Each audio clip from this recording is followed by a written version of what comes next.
बिस्मिल्लाहिर्रहमानिर्रहीम। Legal forum में आप सबको खुशामदीद। मैं हूं आपका मेज़बान आदिल इकबाल।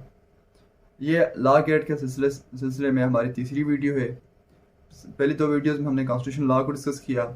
इसमें भी हम कॉन्स्टिट्यूशन लॉ को डिस्कस करेंगे, लेकिन पाकिस्तान का नहीं बल्कि इंग्लैंड और यूएस का, जिसके अक्सर क्वेश्चन आते रहते हैं। जो पास पेपर में अक्सर क्वेश्चन आता रहा है कि वो ये आता रहा है, जो great declaration the Magna carta, उसको कब इन्फोर्स किया गया था या कब वो लाई गई थी। वो लाई गई थी 1215 एडी में, 1215 AD. The Magna Carta was brought on 1215 AD. अब उसके बस इसके हवाले से यही क्वेश्चन आता है कि ये ग्रेट डिक्लेरेशन है वो कब लाई गई थी, और ये क्वेश्चन रिपीट हुआ है बहुत सारे पास्ट पेपर्स में। उसके अलावा ये भी कहा जाता है कि ये डिक्लेरेशन नहीं है, इसके ऊपर क्रिटिक है कि ये कॉम्प्रोमाइज़ है। और उसके उसके साथ साथ ये कहा जाता है this is the first human rights, जिसमें ह्यूमन राइट्स में इसमें बताया गया था। लेकिन ये ऐसी बात नहीं है, क्योंकि उससे पहले नबी सल्लल्लाहु अलैहि वसल्लम ने अपने लास्ट सरमन और चार्टर ऑफ मदीना में भी ह्यूमन राइट्स के बारे में बताया था। तो जो बियासनेस ऑफ द रिलीजन, जो वेस्टर्न सोसाइटी है, उसको लॉ नहीं मानती, और वो मैग्ना कार्टा को फर्स्ट ह्यूमन राइट्स का सोर्स कंसिडर करती है। तो उससे पहले नबी सल्लल्लाहु अलैहि वसल्लम ने दिया था। मैं आपको ये बताता चलूँ। और उसके अलावा आप हम चलते हैं यूएस कॉन्स्टिट्यूशन की तरफ। यूएस कॉन्स्टिट्यूशन जो लिखा गया था 1787 में, और रेटिफाई किया गया था 1788 में, और इन्फोर्स किया गया था 1789 में।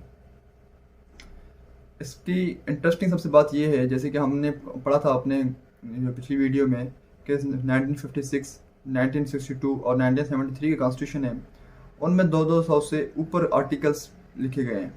लेकिन इसमें सरप्राइजिंगली ओनली 7 आर्टिकल्स हैं। यूएस कॉन्स्टिट्यूशन में ओनली 7 आर्टिकल्स। जो पहला आर्टिकल है वो डील करता है लेजिस्लेटिव बॉडी के साथ, कि आप लॉज बनाएंगे तो आप कैसे बनाएंगे, लेजिस्लेचर के साथ डील करता है। जो दूसरा उसका आर्टिकल है वो डील करता है एग्जीक्यूटिव के साथ, कि जो प्रेसिडेंट होगा वो कैसे काम करेगा, या जो दूसरी एग्जीक्यूटिव बॉडीज जो भी होंगी वो कैसे काम करेंगी। और जो तीसरा आर्टिकल है वो जुडिशरी के साथ रिलेटेड है, वो आपको बताता है। फिर उस आर्टिकल्स के अंदर फिर मुख्तलिफ सेक्शंस हैं। और जो आर्टिकल 5 है, जो मोस्ट इंपॉर्टेंट सेक्शन इसका आर्टिकल है, वो है अमेंडमेंट्स के बारे में। और अमेंडमेंट्स के लिए आपको क्या रिक्वायरमेंट है, 3/4 ऑफ ऑल स्टेट्स। कितनी मेजोरिटी चाहिए? जैसे हमारे पास पाकिस्तान में चाहिए होती है 2/3 मेजोरिटी। 2/3 मेजोरिटी चाहिए होती है under article 239 of the constitution of Pakistan 1973, 239 article. लेकिन वहाँ पे आर्टिकल 5 उनको कहता है कि 3/4 स्टेट्स, 3/4 स्टेट्स मतलब उनकी कंसर्न लाजमी होती है किसी भी लॉ को अमेंड करने के लिए, कॉन्स्टिट्यूशन के किसी लॉ को अमेंड करने के लिए 3/4। अब आपको पता है कि वहाँ पे 50 स्टेट्स हैं अमेरिका की, यूनाइटेड स्टेट्स ऑफ अमेरिका कितने स्टेट्स हैं, 50 स्टेट्स हैं। तो उनमें से 3/4 का कंसेंट उस चीज़ के लिए लाजमी होता है, उस चीज़ के लिए।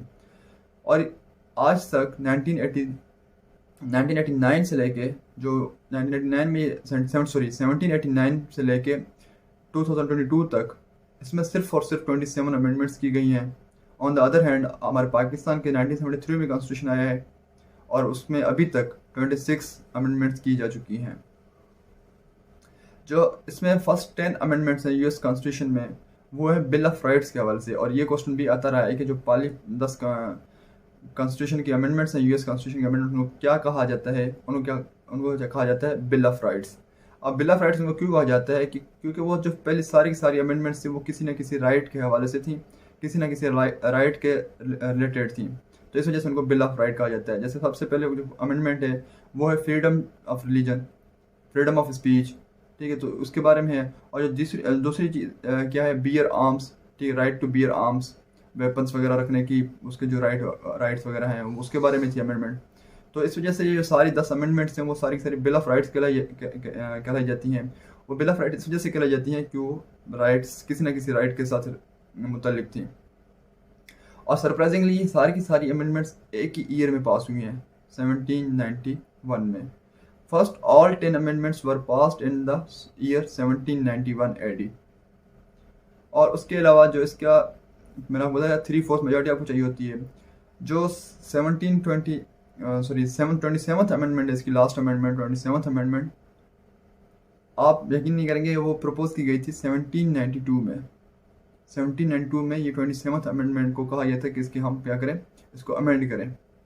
वो तब से उसके ऊपर बेस चलती आ रही है, या उसको बहुत सारी चीज़ों मतलब प्रोसेस होता है बहुत प्रोसेस को नहीं मिल रहा था। तो वो जाके अभी 1991 में उसको मतलब पास किया गया है, 1792 में प्रपोज हुई और 1991 में वो क्या के पास हुई है अमेंडमेंट, वो बिल क्या हुआ है, पास हुआ है। तो देखें कितना बड़ा प्रोसेस है और कितना बड़ा मतलब केयर के साथ और कितनी बड़ी समझ और समझ के साथ इसको अमेंड किए जाते हैं यूएस कॉन्स्टिट्यूशन को। दैट्स वाई वो आज कहाँ है और हम कहाँ हैं। तो this is all about the US constitution. US constitution की जो 26th अमेंडमेंट है वो है right to vote at the age of 18 years old, 26th amendment. और इसकी टोटल 27 अमेंडमेंट्स हैं, जिसमें से अभी 25 जो हैं फंक्शनल हैं और जो 2 18th एंड 21st अमेंडमेंट हैं उनको रिपील किया गया है।